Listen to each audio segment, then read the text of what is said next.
mereka yang berdekatan jemput Singgah Mart.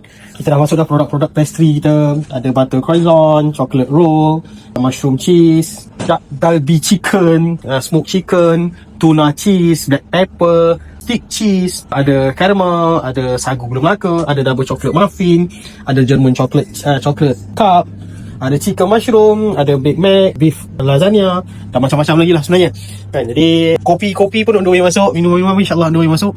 Di mana? Di Singgah Mart. Tuan-puan kena support kami sebab ini adalah first outlet kita Singgah Mart.